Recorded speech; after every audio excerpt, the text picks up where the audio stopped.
have Mark Hart and we have Louise Thompson here. Locals. Thank you very much.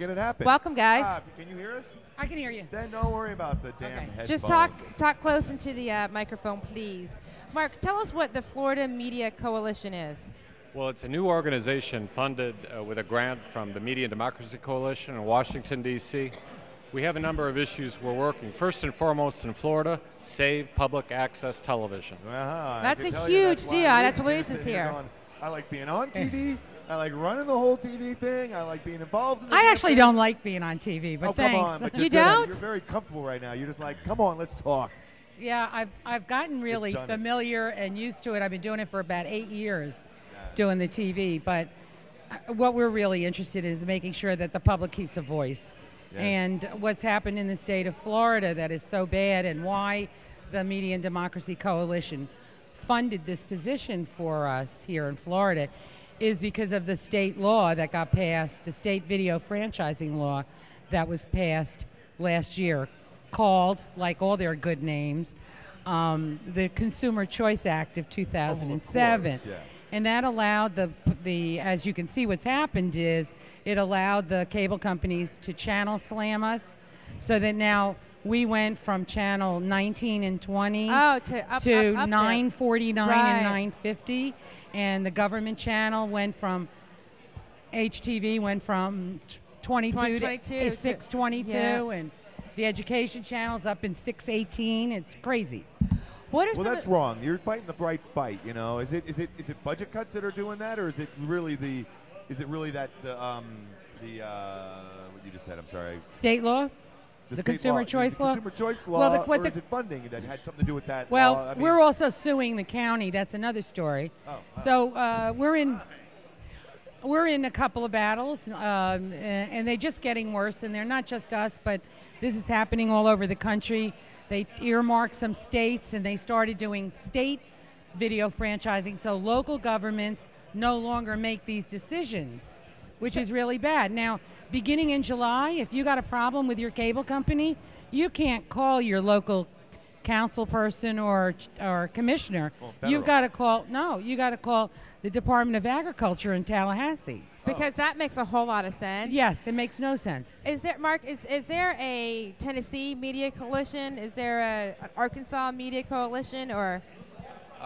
There are organizers like myself working in Colorado and Pennsylvania right now.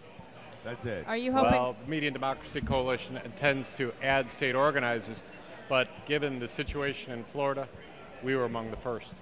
What do you hope to do? Do you hope to save public access television and public and city and TV, get more funding for it as well? Or do you hope to get it to be moved back down into the channels, or both? Well, the city of Tampa has sued Bright House Cable for moving moving them to these higher end channels, because this is costing people money. They just said, well, you can have a digital box. About 30-40% of people who have cable don't have digital boxes. They're on analog. So if they were on analog, they could get a box for $1 a month. But everybody has more than one TV. The second box is $7.95, and the third box is $7. So that's the issue. The issue is the poor people, which is when the FCC first created these requirements, all of the access channels were supposed to be on the lowest, lowest tier, so they were everyone on your tuner with just the cable going into it. Right. I wanted to comment on what you asked Mark, and that is that there are other groups besides the Media and Democracy Coalition all over the country. Doing the same type of There's things. a group called Reclaim the Media in Washington State, I think. Mm-hmm. There are groups all over trying to battle this, and the Media and Democracy Coalition is made up of 23 civil rights groups with a lot of minority participation. The Hispanic League and Urban League, he could name some. How can people like us or people who are watching this help? What can they do to contribute to you guys? Is there a website? What are you looking for? Well, I'm glad you asked. They can go to media-democracy.net and click on How Can We Help and sign the Media Bill of Rights.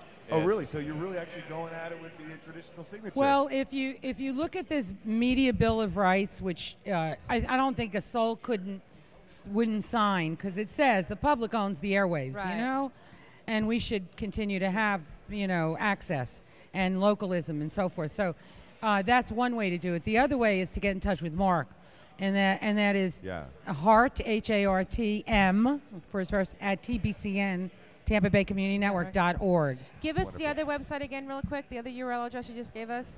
It's media-democracy.net. And then click on How Can We Help? And then click boom, it's all on there. How We You Can sign, Help. sign. You will Pass sign it on, off get on people it. to know what the hell's going on out there. That's right. It's just awareness really is one of the biggest helps.